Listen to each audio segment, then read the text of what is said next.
All right, so we're going to be talking next about engaging the value chain from ingredients to retailers. And our moderator for this session is going to be Victoria Parr. Victoria is the Business Development Director for Veramaris. And I think a lot of you already know Veramaris is one of the handful of companies that make substitutes for fish oil. They won our second F3 challenge. Someplace I've got a picture of me giving Veramaris their $200,000 check. My kids are still trying to figure out where that came from, why my signature was on it, but giving away their inheritance. So Victoria's been in seafood for nearly a decade, works throughout the value chain with retailers, distributors, NGOs, farmers, feed mills, and she's going to be sharing the features and advantages, benefits of Veramaris' natural marine oil. So welcome, Victoria, and I'll let you introduce the panel. Thank you. Hi, everybody. Welcome back from lunch. We're going to do something fun. We're going to like jazz this up a little bit, so play along with me. We're going to do a little tongue twister. And the panel is going to participate on microphones. Ready? Repeat after me. Repeat after me. I'm a pheasant plucker. I'm a pheasant plucker. I pluck mother pheasants. I pluck mother pheasants. I'm the most pleasant mother pheasant plucker that ever plucked a mother pheasant. I'm the most pleasant mother pheasant plucker that ever plucked a mother pheasant. This is really tough for a dyslexic person. Okay, now we're all awake. This is an amazing group. I am so honored to not only be with this panel, but to be with all of you. Innovation, ideas, how we're going to save the world. I'm a believer. I'm grateful for F3. We at Veramaris leaned on our F3 win really hard. It was really important. Thank you, Barbara. Thank you, Emma. You have been amazing wherever you are. I can't see you. There you are. I think the message that I'm taking from this experience is that together we can work together and make this a really great thing. Kevin and the team have asked me to talk about how we scaled up. A lot of people working their butt off in Nebraska is one answer to that. A lot of people doing certifications everywhere, all over the world to get our ingredient accepted. We just recently, after 3 years, were accepted in Canada. And that was a really big deal for us. The other thing that we did that was unusual is something that has kind of been talked about a little bit here, and the reason that I've brought all of these lovely people to talk to you together. And that was we worked throughout the value chain.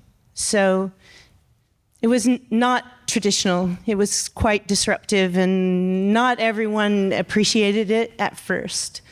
So we had to be what my friend at Walmart calls me politely persistent. So I just kept asking.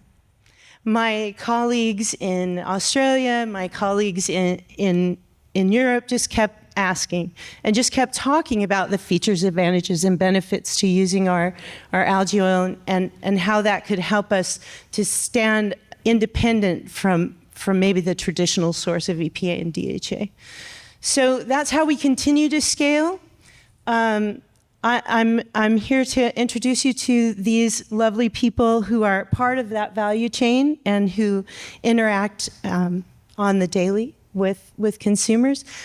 And rather than me introduce you, what I would prefer is if you would each introduce yourself, please.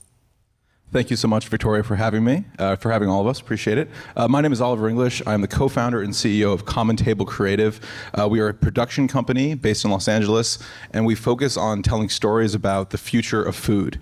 We visit farms all over the world, and our goal and our mission is connecting consumers back to where food grows, how it's grown, and how it impacts the world around us. So we create short-form films, short-form content, short-form documentaries, and we just released our first feature documentary 2 months ago on Apple TV and Amazon Prime called Feeding Tomorrow.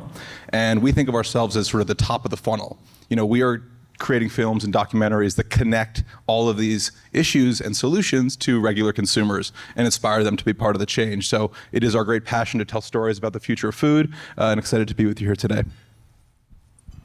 I've been an advocate for Oliver's film this week. It's fantastic. If anyone's not seen it, it's a strong recommend. It's a really great story.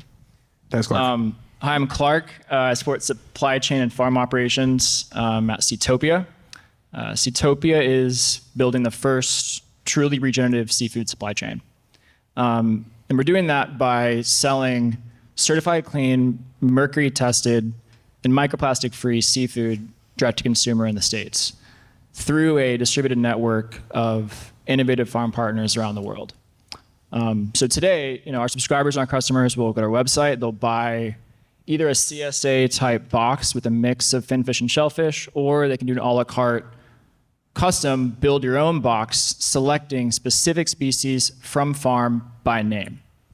So we'll work with farms directly. We'll buy products. We'll store it in our own fulfillment facilities in Los Angeles, and then ship direct to consumer in a corn-based dissolvable insulation, so no styrofoam, ship carbon neutral and reforesting kelp with every order. Through an awesome partnership with OceanWise, I think we've planted over 6,000 kelp trees in the Northwest. So in addition to sort of telling that consumer message around not only why aquaculture, but how aquaculture, the really exciting thing is what's going on behind the scenes. And that's us working directly with farm partners and ingredient suppliers to commit to purchasing and supporting innovation in aquaculture. So as a brand, we want to use our megaphone, use our buying power, use our ambassador network to bring an increasing number of customers that are willing to vote with their dollars to buy those products at a premium today, now. We're doing that right now. And hopefully, soon we'll get to a point where it's, those prices all come down, but we can be the intermediary step between getting where we need to go and where we're at today by telling people why they should pay more for this and then getting to that point. And that's, I think, what we're really excited about. Thanks, Clark. His website's seatopia.fish, by the way, so go ahead.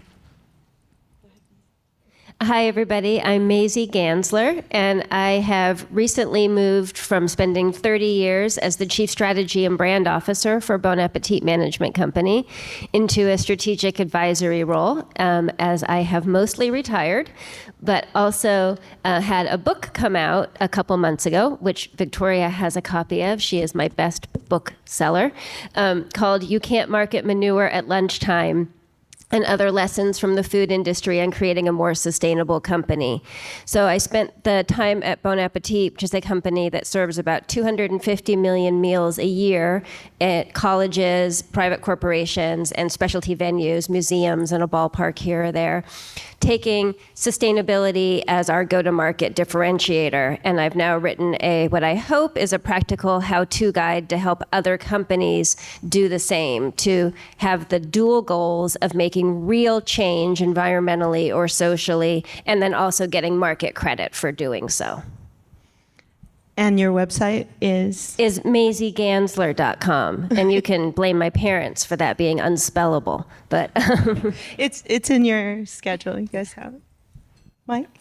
Mike Tonetti. I'm the CEO at FultonFishMarket.com, which is the e-commerce arm for the Fulton Fish Market.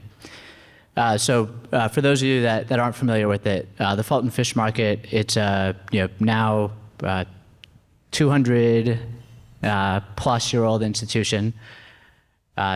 founded in 1822. It's the second largest seafood market in the world, and the largest in terms of the variety of species that it carries. And so we're focused on bringing this iconic institution to customers across the U.S. We switched over to a fully or mostly fully direct-to-consumer model during COVID, and we focus on bringing premium and super premium seafood that customers will find at top Michelin star restaurants right into customers' homes. And so when we think about the sustainability side, for us, it's quality, super premium seafood first. We find that that's what our customers are really looking for, and a lot of times, that goes hand in hand with what is sustainable. So we take the angle of we want customers to know that they can feel good about their choices when they shop with us. And we put a lot of our efforts into broader education around sustainability, so customers can then make decisions based on what's important to them.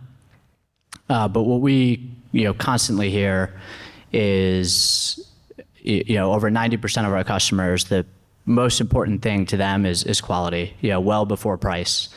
Price doesn't come in. When we run these surveys, it's probably more like 60 to 70%. So well into second place, and then a surprising number. I would say more than the average U.S. consumer. About 50 to 60% will put sustainability considerations as a top purchase consideration. So it's a little bit about us and kind of where sustainability fits in for our customers. Thanks, Mike.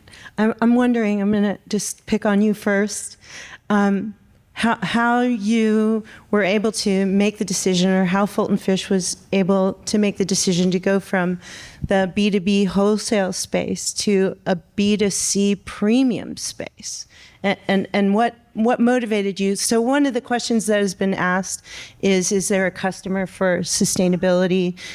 Are they willing to pay more? And so it seems like, based on the folks that are sitting here, the answer could be maybe. So what do you think, Mike? Yeah, for sure. So the easy answer to that is, when COVID came, the restaurants all dried up overnight, and so we had to find a new way to push the business. But I think what's more interesting is we really haven't looked back. We're over 90% direct to consumer, and that's where we intend to continue to play for the foreseeable future. And that's because we have found an audience that again, first and foremost, they're just looking for great fish. We all know that the U.S. consumer doesn't eat as much seafood as we'd like. And we typically find that it's just having a bad experience, not consistently getting that quality tier that they're looking for.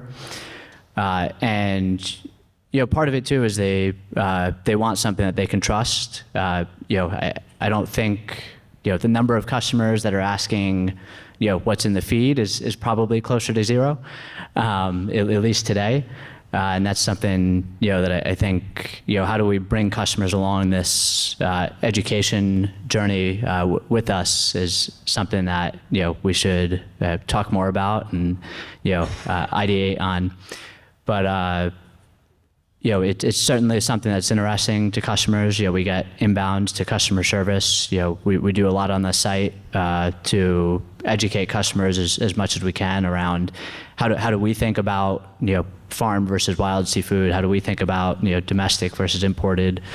Why we've partnered with certain brands and certain suppliers to source our seafood. But it's definitely something that's top of mind, and we haven't had an issue, raising prices when we need to. If customers know that they're getting a great quality product, we find that we're able to, pass those those costs on.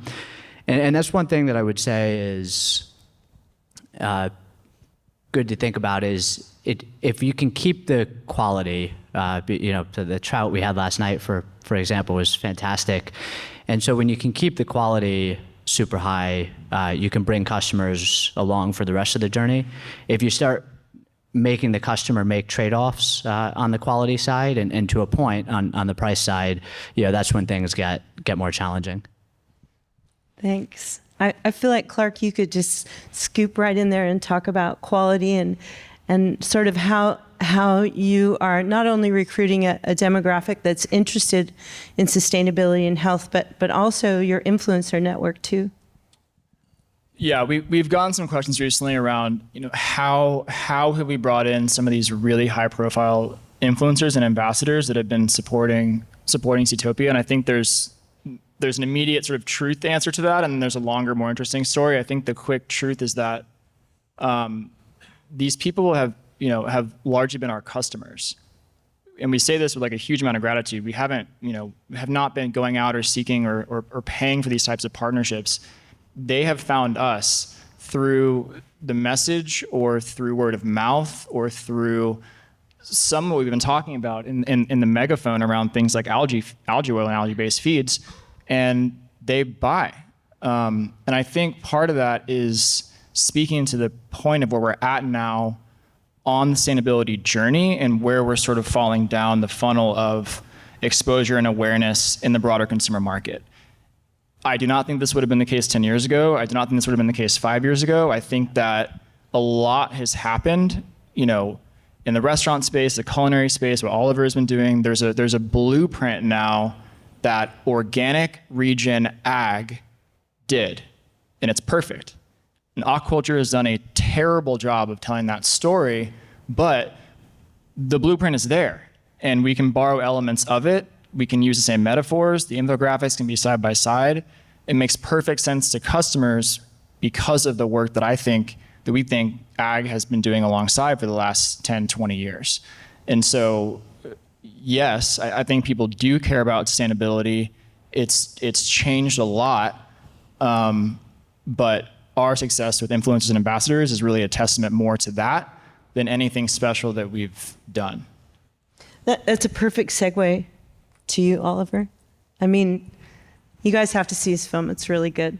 And it focuses on the soil, the relationship between health and humans, and how we're going to move toward the future as a planet together. And it's just really lovely. So I'd love to know what was on the cutting room floor, because there was so many ideas that were in it, and how you were able to streamline such a complex story, actually. Absolutely. The cutting room floor was pretty brutal. Over the years, it was originally a 12-hour cut, and then ended up being an hour and 18 minutes. And so it was really difficult. And for us, our goal from the very beginning was to tell an interconnected story about how food impacts every part of our lives. Not just to focus on how our food system interacts with the environment, with human health, with society, but to paint an interconnected picture and say, hey, with your food choices, you can have a profoundly negative impact on the environment and human health, or you can have a positive regenerative impact through the food that you eat and the farmers that you support. And so for us, we could have done a deep dive into any one of these particular subjects: environmental, health, sort of societal impacts of our food system. We wanted this to be an introductory course, which is actually very applicable to this conversation today, because we wanted people, first and foremost, to ask questions about where their food comes from, realizing that we can't tell them everything about every product, but we can inspire them to be curious. We can inspire them to recognize that there is a big food landscape, the different ways that various foods are grown impact the environment in very different ways, and that we need to transition and switch to a fully regenerative food system. Per Clark's point, and that's why I'm so excited to be invited here today, is because I believe deeply that there is a huge knowledge gap and therefore a huge storytelling opportunity between all of the amazing work being done in the regenerative aquaculture and aquaculture space and what most consumers understand or appreciate. There is definitely a considerable amount of people who care about sustainability, and there's definitely a lot of people who care about health. In our work, we found that people tend to care about health first and then sustainability second, which is fine because it affects your body first, I get that. We also found on land that the healthiest foods for our bodies are coming from the most sustainable regenerative farms as well. So we're trying to draw this connection between human health and planetary health. And I think there is a huge opportunity to tell powerful stories here. What we do and we specialize in, we've visited 60 farms all over the world in the past couple years to interview farmers about the future of food. And we have found that farmers, as I'm sure many of you know and have had the opportunity to interact with them, or if you're not yourselves, farmers are these incredibly inspiring individuals that are not seen as being left or right. They're seen as wanting to do the right thing and feeding people. And we have found them to be incredible communicators. And we've been working with a lot of our clients to create transparency in the supply chain and go directly to the source and tell the stories about the farmers and hear from them why they want to use regenerative feed, why they are so proud of what they're doing, and found a lot of success in communicating that to the consumer. When the consumer says, hey, I can visually see where this farm is, what's going on, I can support that. And I think that's what Seatopia has seen a lot of success in. I mean, I think eventually, every time you get a piece of fish, there should be a QR code that brings you to a 30-second video about where it came from, how it was grown, what went into it. And I think that's the future of transparency. But there's a huge, huge opportunity here to, like Clark said, to not make the mistake that the agriculture business did, and we can leap forward, 2 decades in terms of storytelling if we get it right. Thank you. Thanks, Oliver. We are doing that now. There are QR codes on the fillets. They go to a dedicated farm page talking about practices, and I think that's what's played a huge role there as well. Beautiful. Thank you. Maisie, your book is really good, and it is really practical. I really like it. And one thing that I noticed about it is that you're very open about mistakes that you have made. And I feel like you discussed the mistake and then how you pivoted and what you learned. If you'd share maybe that story. Well, there's many mistakes that I've made along the way, I'll tell you that. But I think that the one that Victoria and I talked a little bit about before the session was our initial marketing program of our sustainability initiatives. And it was called Circle of Responsibility. And we had a mission statement that we wrote for it that we take a macro view of wellness, and a healthy community environment and menu are all vital to the well-being of our guests. And then we created a board that we put at the big entrance of a cafe with that statement, and it said Circle of Responsibility with a beautiful logo, and it had a whole bunch of commitments listed on it. And then we had brochures for community, environment, and menu that explained all of these issues.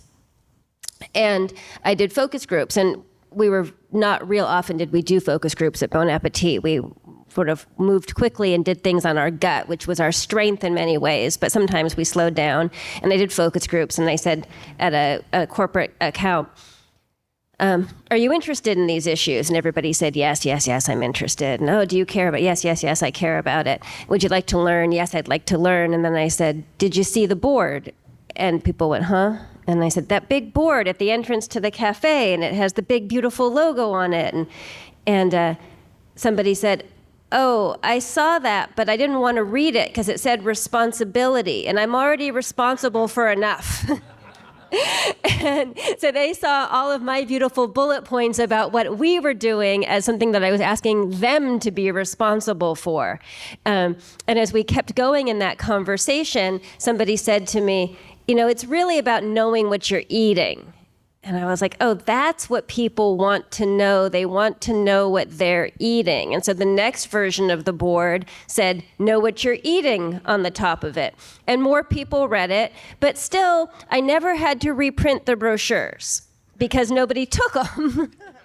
So we never went through enough to have to reprint them. And while that was great from a cost savings perspective, it wasn't real effective in communicating my message. And so over the many years, we kept distilling it down smaller and smaller and smaller until we wound up with these banners at the entrances of the cafes that had a beautiful image and then said something really sort of obtuse and broad about the beauty of local food or something without all of the messaging that I cared about. And I think one of the dangers as I sit and listen to these sessions here today, and I'm learning so much and I'm into it, and I think we are all into it, is that we can fall in love with our story and our science because it is our life's work.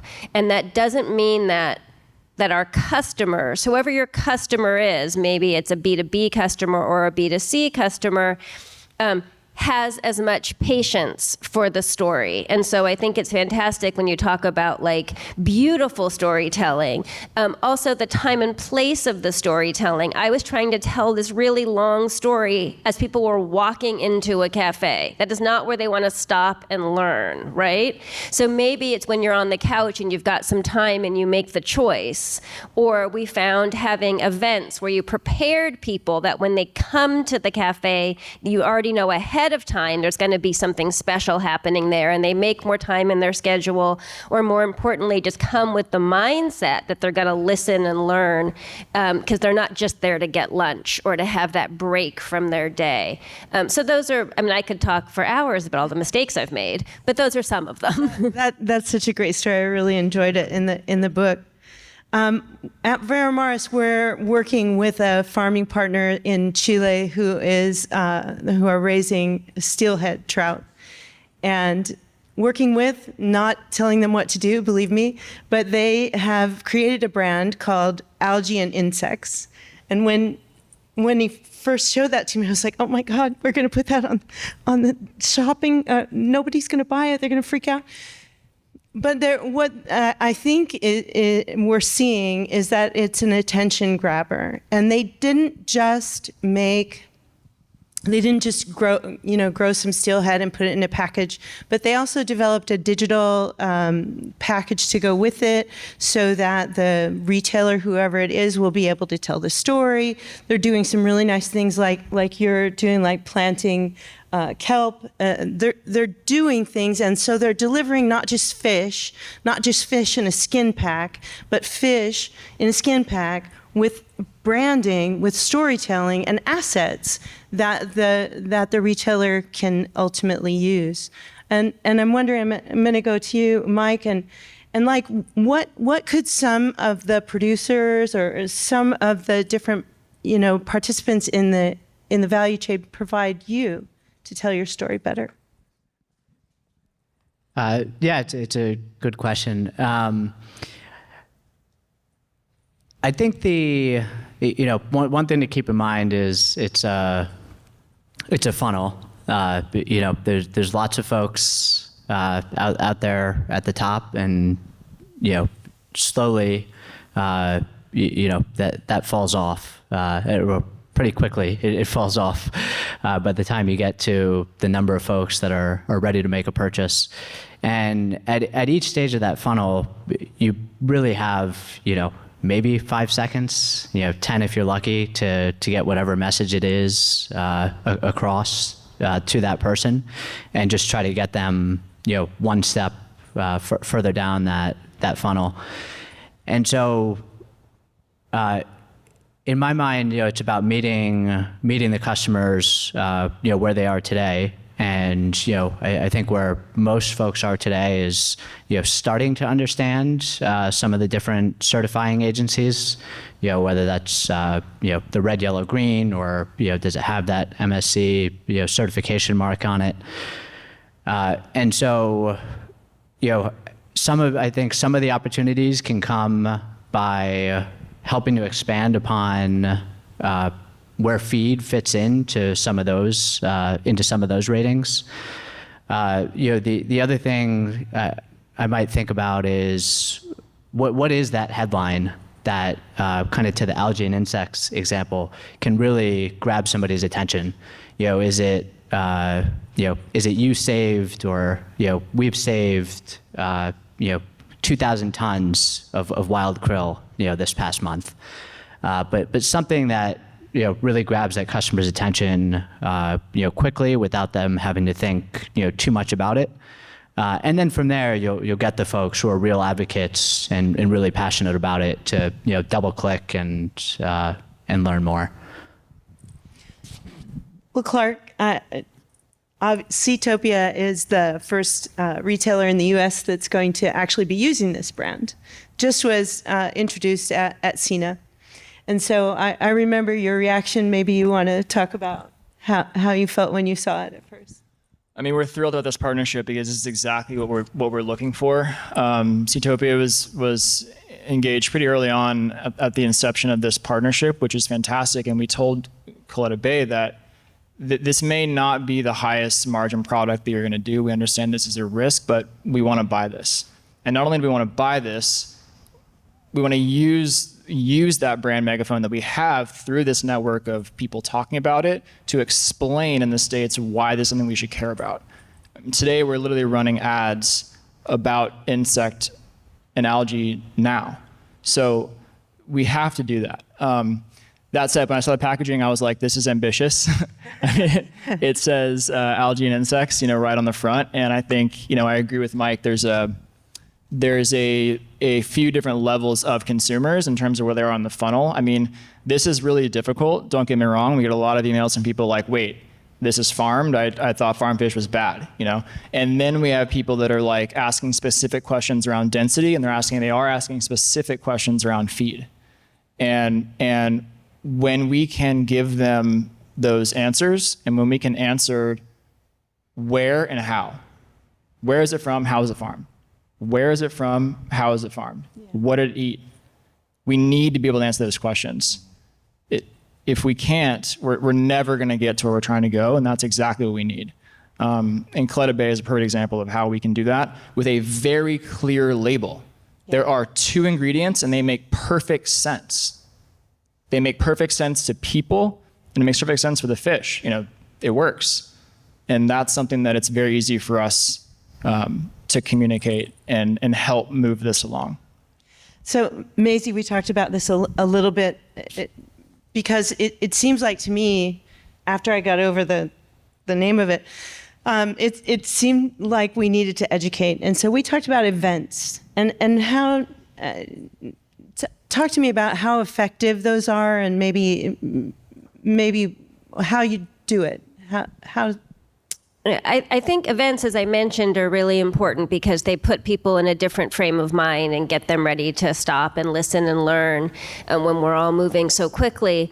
I think also we need to be sure that the event is a good news event. And so much of what we talk about in seafood is a bad news, and then we have a solution. And I went down this path myself, again, more of my mistakes of I created what I wound up calling the sky is falling marketing, which is like I have to explain all these horrible things that are happening in the world, so then you'll feel better that I'm not doing them or that I'm doing them less. And it's a real bummer. And with seafood in particular, what I have found is that the more we talk about the negative things, even if we've got this like glimmer of a solution, more than any other food, consumers are willing to opt out, to just say, oh, I just won't eat fish. I mean, you mentioned that we eat less fish in the US already, I think.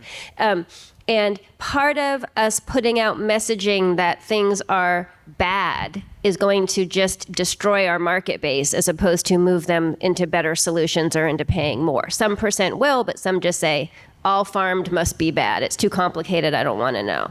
And so I think having an event that's around something positive that people feel good about and can celebrate can help relieve some of that stress in the decision making, and maybe not introducing new concepts that make people feel bad, but taking the things they already know, like the red, yellow, green, or if there has been a big expose like Outlaw Oceans or something, or another film, and then showing how your product is the solution to that, not introducing new problems to people.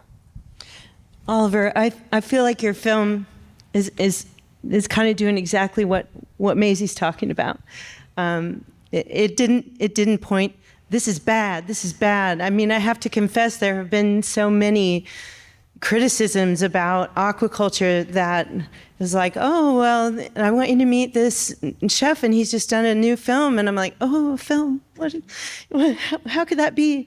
But you didn't do that. And I know that you focused on terrestrial farming and things like that in this particular film. But how did you do that? How did you create such a balanced storytelling? That's a great question. From the very beginning, we realized that a lot of the majority of the storytelling out there was very doom and gloom, and we were just frankly tired of it. And we realized that the only way to get people off their asses and to actually change is to tell stories of hope, and not just hope, but like tangible, practical solutions. And that's what we focused on in our film. We said, yes, there are a lot of problems. We're not going to not talk about them. We're not going to pretend like they don't exist. We are going to explicitly discuss them and talk about them so that, per your point, Victoria, when we show you the solutions, you understand the context, but you understand that, hey, it's not necessarily some faraway tech thing that we don't have the answer to yet. We have so many of the solutions already. That's what we discovered in our film, and that's what I'm hearing today. And from what I know about regenerative aquaculture, we have so many of the solutions already, and we need to change the paradigm from a storytelling perspective. And the food world, the on-land food world, has been doing a good job at this. And what we really tried to do in the film was say, hey, look at these examples. We know how to restore and regenerate farmland through regenerative principles. We know how to look holistically at health through building hospital farms on hospitals with farmers markets in the hospital lobby and treating patients who have chronic disease. We already have working examples of how to do this. We need systemic awareness amongst the population, and we need policy help. We need a movement of change. But it starts with showing people examples and showing people that there are hardworking, incredible people around the world, in this country and around the world, who are already, championing working examples, showing them that they exist, painting a new picture of what the world can look like. And that's our job as filmmakers, that's our job as storytellers, that's our job as authors, is to paint a new vision of the world. We can't just keep fighting the old. We have to build what's new. And our job at the top of the funnel as a production company is to highlight the innovators and to connect those innovations to regular people in a way where people say, I want to be part of that. That looks fun, that looks delicious, that looks sustainable. That looks like a better version of what the world can be, and we want to be part of that. So we need to paint a better, visually, optically, we need to paint a more compelling narrative, a more beautiful image of a more sustainable world, visually, and we create that in the minds of consumers. That's excellent, and thank you for saying hope. We saw earlier today the trailer for the new project, Hope in the Water. So we're all I hope we can all get behind that and support that and put that out on our social media feeds and all that. And I think, Clark, I would like to go to you because I think that leads right into your influencer network. One thing that I get when I look at your Instagram and I see like Chef Oliver, I see these people speaking about the products that you have. It's authentic. It's really coming from their heart. They really believe in that. Can you? Yeah, I mean, the first thing I said was that they are customers, but the second thing is that we know so much more now in social media is authenticity is the most important thing. It's very easy now to tell those authentic stories because of what is going on and because of, again, like the blueprint that we have in agriculture. I spent some time in the culinary world as well, and restaurants also do a really good job of explicitly connecting a thing to time and place. And even when you look at what agriculture has done with ecotourism, I mean, why is that not something that we're doing in aquaculture? Why are we not bringing these networks and bringing these people and bringing filmmakers and storytellers out to farms to show what, the early stages or the full-blown operations of an integrated multi-trophic system can look like? Because now they have the lexicon to understand what that is. It's just one less hurdle we have to climb over. So I think if there ever was a time, the time is now, and using all the megaphones that we have is a good way to start making more progress faster. That's excellent. I think one thing that we know is that we need to give the downstream partners that we have some tools to use, some storytelling, sure, about us. But I think, Maisie, in your book, you talk about empathy and not, I mean, many of us, the things that we're doing, the things that were done in Nebraska to scale up Veramaris were really hard and expensive. And so you get caught up in that. And look what I did. Look, I made this happen. But really, what does that do for me as the shopper? How does that help me with the future of food, like you were talking about? How's my dinner tonight going to help my grandchild someday have food? Or, tell me a story. But we have to give that to them.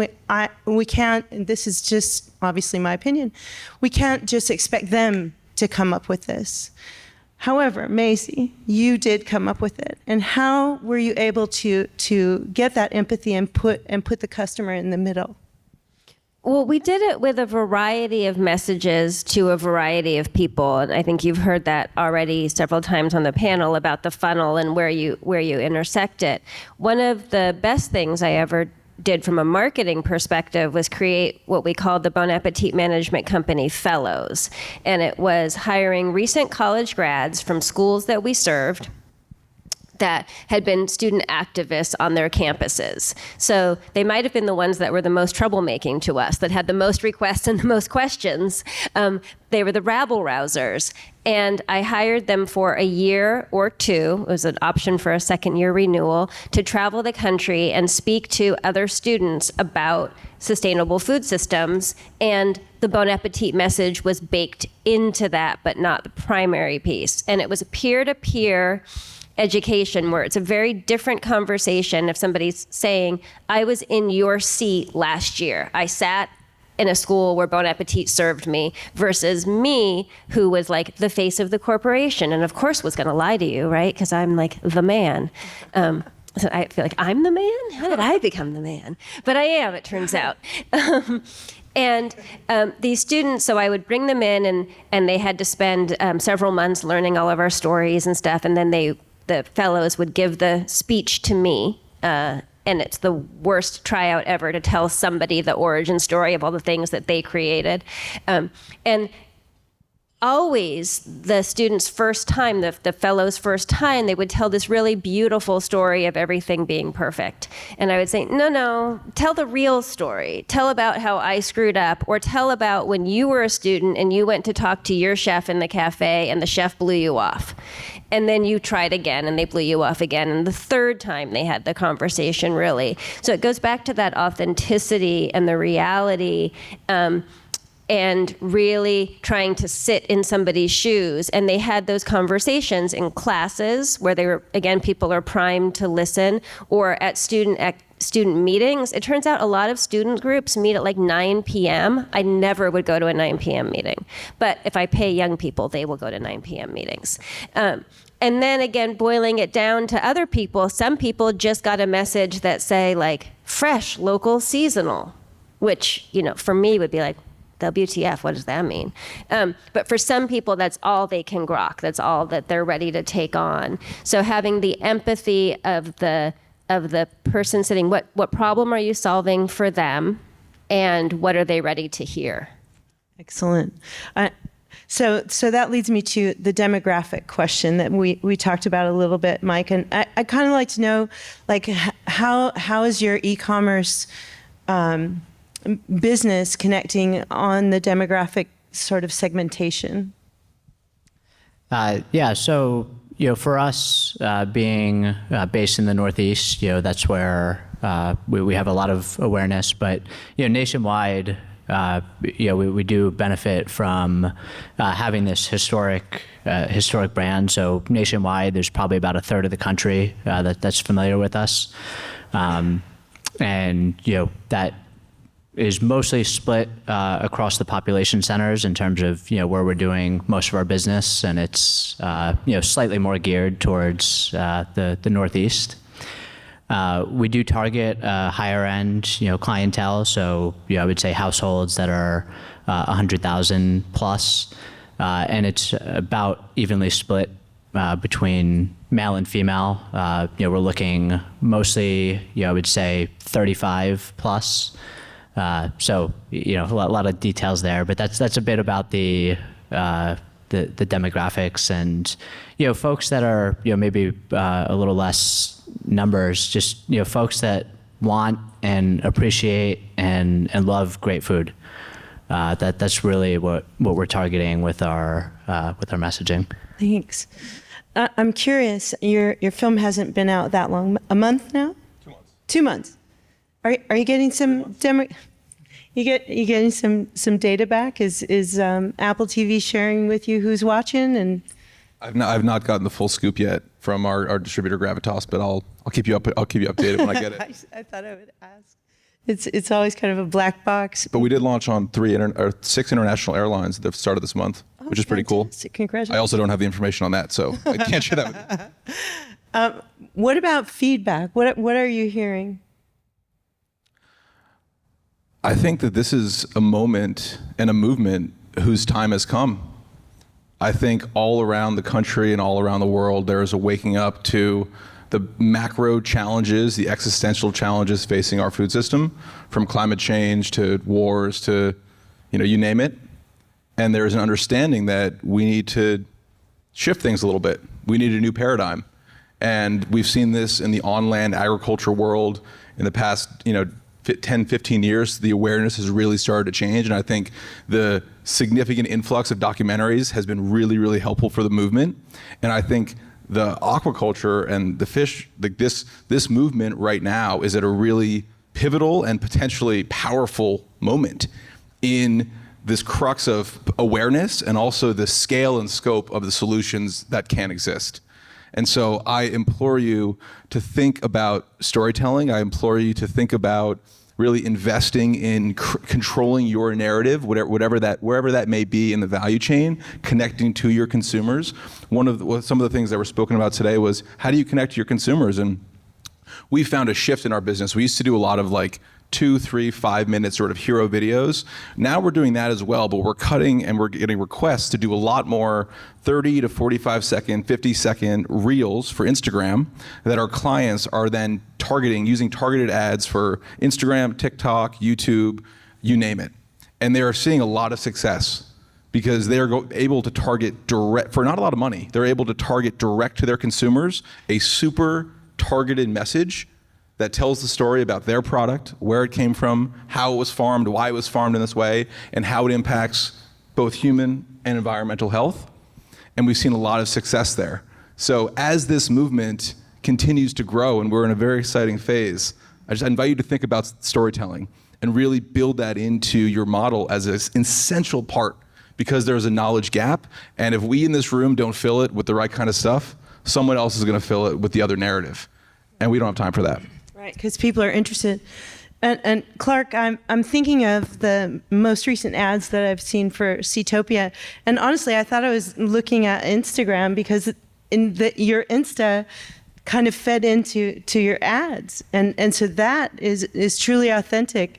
And that was just a prop. I was trying.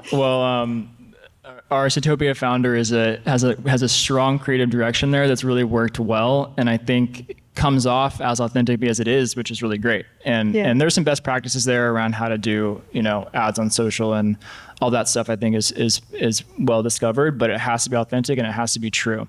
It really helps when the nutrition side of it is there, right?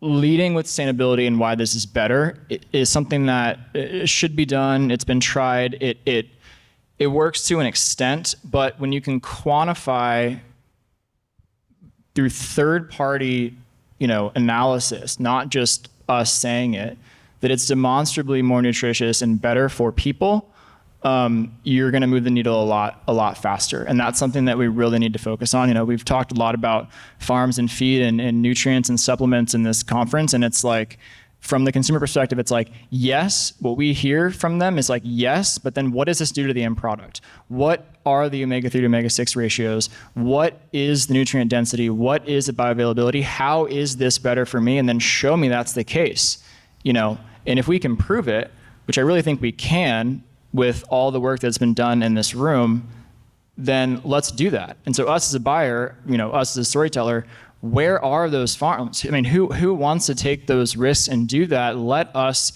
come help be that megaphone. You know, I was talking to Joe and Adam last night, like if you guys are doing a trial of something and you can come and say, hey, I've got 500 pounds of zero marine protein, no corn, no soy, and here's the feed makeup, what do you think? We'll buy it.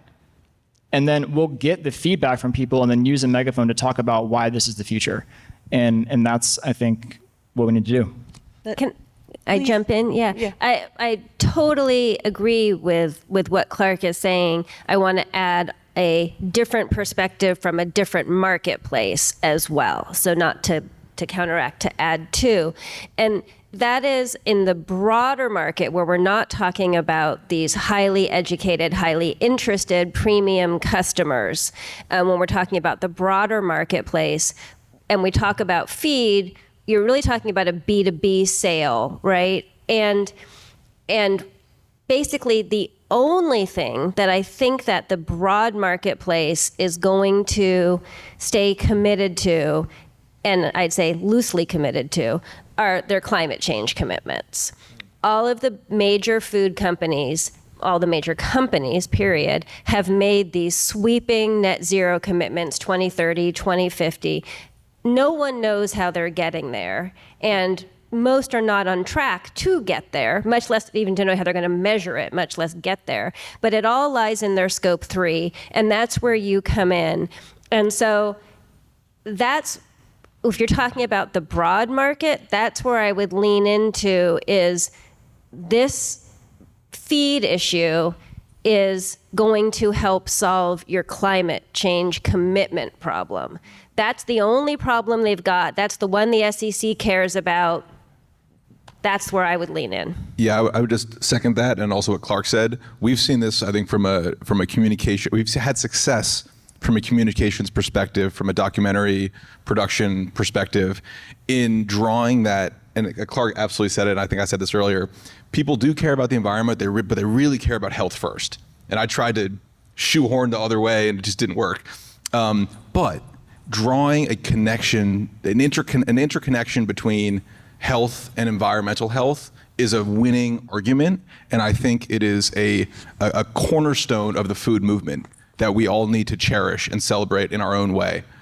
Because once we promote and celebrate and cherish human health, we are also, not accidentally, but in addition to, we are also supporting environmental health. So focusing on personal health is a good way for us to also deal with the bigger environmental issue. And if you can get even more specific and do your kids' health. Yes. That's the big winner. Bingo. Thank you. We're out of time, but thank you, panel, FultonFishMarket.com, Maisie Ganzler. Here's her book. You can't market manure at lunchtime. I love this title. Seatopia.fish, and Oliver, Feeding Tomorrow. FeedingTomorrowFilms.com, and our production company is Common Table Creative. Thank you, all of you.